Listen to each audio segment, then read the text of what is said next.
মার্কিন সুরক্ষা ছাতা ফুটো করে আছড়ে পড়ছে ইরানি ক্ষেপণাস্ত্র। আমেরিকা থেকে মুখ ফেরাবে উপসাগরের বন্ধুরা। ইরানের ড্রোন হামলা মার্কিন নিরাপত্তার ছাতাই এখন আর আরব রাষ্ট্রগুলির জন্য নিরাপদ নয়। সৌদি, কাতার, কুয়েত মার্কিন ঘাঁটিগুলোকে লক্ষ্য করে ইরানের নতুন হুমকি। উপসাগরীয় আরব রাষ্ট্রের ধনকুবেরের সেকেন্ড হোম এখন ঝুঁকিতে। ইরান বনাম যুক্তরাষ্ট্র পশ্চিম এশিয়ার নিরাপত্তা পরিস্থিতি হুঁশিয়ারি সংকেত দিচ্ছে। মার্কিন রেডার ধ্বংস, তেলের খনিতে আঘাত, ইরান উপসাগরীয় আরবের ঘাড়ে চাপ বাড়ছে। যুক্তরাষ্ট্রের সুরক্ষা ছাতা ফুটো, আরব রাষ্ট্রগুলো খুঁজছে বিকল্প নিরাপত্তা।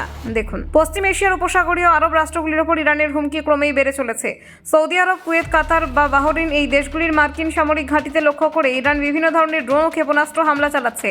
আক্রমণে ধ্বংস হয়েছে আমেরিকার আকাশ প্রতিরক্ষা ব্যবস্থা, কোটি কোটি ডলারের রেডার। শুধু সামরিক ঘাঁটি নয়, আরব রাষ্ট্রগুলির অপরিশোধিত তেলের সংশোধনাগারে এবং খনি ইরানের নিশানায় পড়েছে। ফলে যুক্তরাষ্ট্রের নিরাপত্তা প্রতিশ্রুতি এখন প্রশ্নবিদ্ধ হয়ে দাঁড়িয়েছে। মার্কিন ও ইসরায়েলি বাহিনী বনাম ইরান যুদ্ধে উপসাগরীয় আরব রাষ্ট্রগুলির অবস্থান খুবই সংকটপূর্ণ। এতদিন তারা মার্কিন নিরাপত্তার ছাতার তলায় থেকে তেলের অর্থ দিয়ে শহর এবং অবকাঠামো গড়ে তুলেছিল। সৌদি আরব, সংযুক্ত আরব আমিরশাহী, কাতার, কুয়েত বা বাহরাইন এখন সেই নিরাপত্তার ছাতায় গলার কাঁটা হয়ে দাঁড়িয়েছে। উপসাগরীয় দেশগুলির সেনাশক্তি খুবই সীমিত, ফলে তারা নিজেদের সুরক্ষার জন্য মার্কিন নিরাপত্তা চুক্তিতে নির্ভর করে। সৌদি আরব থেকে বাহরাইন, কাতার এবং কুয়েতে যুক্তরাষ্ট্রের সামরিক ছাউনি গড়ে ওঠার পেছনে কারণ রয়েছে। ইরানও এই ধরনের ঘাঁটিকে লক্ষ্য করে হামলা চালাচ্ছে যাতে নিজের প্রভাব বাড়ানো যায়।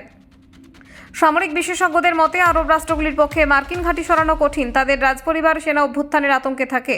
এছাড়া উপসাগরীয় দেশগুলির একমাত্র অর্থনৈতিক উপার্জন খনিজ তেল। ঘাঁটি সরানোর ফলে যুক্তরাষ্ট্রের সুরক্ষা বিনা করে তারা তেলের বিক্রি থেকে আর্থিক সুবিধা হারাতে পারে। 1979 সালে ইরানি বিপ্লবের পর থেকে উপসাগরীয় অঞ্চলের রাজনৈতিক ভারসাম্য পরিবর্তিত হয়েছে। ইসলামী প্রজাতন্ত্র হিসেবে আত্মপ্রকাশ করা তেহরান যুক্তরাষ্ট্রের প্রভাব পুরোপুরি কমিয়ে দিয়েছে। তখন থেকেই আঞ্চলিক স্থিতিশীলতায় ফাটল তৈরি হয়েছে। স্টেট অফ দ্য ইউনিয়ন ভাষণে কার্টার জানিয়েছিলেন, ইরানি বিপ্লবের পর যুক্তরাষ্ট্র উপসাগরীয় রাষ্ট্রগুলি নিরাপত্তা রক্ষায় প্রতিশ্রুতিবদ্ধ থাকবে।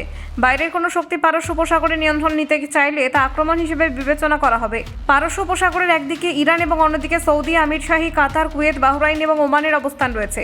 এই এলাকায় ভূরাজনৈতিক বিবাদ দীর্ঘদিন ধরে চলছে। মার্কিন সেনাঘাঁটি গড়ে ওঠার পেছনে এইভাবে যুক্তরাষ্ট্রকে অনুমতি দেওয়া হয়েছে। 1999 সালে যুক্তরাষ্ট্র পশ্চিম এশিয়ার দেশগুলির সঙ্গে কোঅপারেটিভ ডিফেন্স ইনিশিয়েটিভ চুক্তি করে। মিশর, জর্ডান এবং জিসিসি সদস্য দেশগুলির বাহিনীকে একীভূত করা হয় এবং গোয়েন্দা তথ্য ভাগাভাগি শুরু হয়।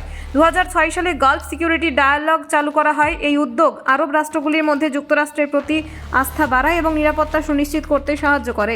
2017 সালের মে মাসে সৌদি আরবের রিয়াদে আমেরিকা জিসিসি শীর্ষ সম্মেলনে কৌশলগত জোট তৈরির প্রস্তাব আসে। মিশর ও জর্ডান এতে অন্তর্ভুক্ত হওয়ার জন্য রাজি হয়, তবে কাতারের ওপর কূটনৈতিক অবরোধের কারণে এটি কার্যকর হয়নি। 2023 সালে 7 অক্টোবর হামাস গাজা থেকে ইসরায়েলে ঢুকে মারাত্মক হামলা চালায়।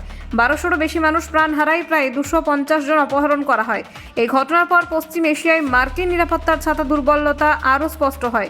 বর্তমান পরিস্থিতিতে আরব রাষ্ট্রগুলির কাছে কয়েকটি বিকল্প রয়েছে। প্রথমত, যুক্তরাষ্ট্রের নিরাপত্তা ছাতা সরিয়ে অন্য কোনো দেশ থেকে সুরক্ষা নেওয়া। রাশিয়া ও চীনের সঙ্গে সমঝোতার সম্ভাবনা বেশি। 2023 সালের মার্চে সৌদি আরব এবং ইরানের মধ্যে শান্তি চুক্তি স্বাক্ষরিত হয়। ফলে উপসাগরীয় আরব রাষ্ট্রগুলি চীনের মধ্যস্থতায় তেহরানের হুমকি থেকে বাঁচার সুযোগ পেতে পারে। তবে আঞ্চলিক নিরাপত্তা এখনও ক্রমাগত ঝুঁকির মধ্যে আছে। Bureau report, Bangla digital TV.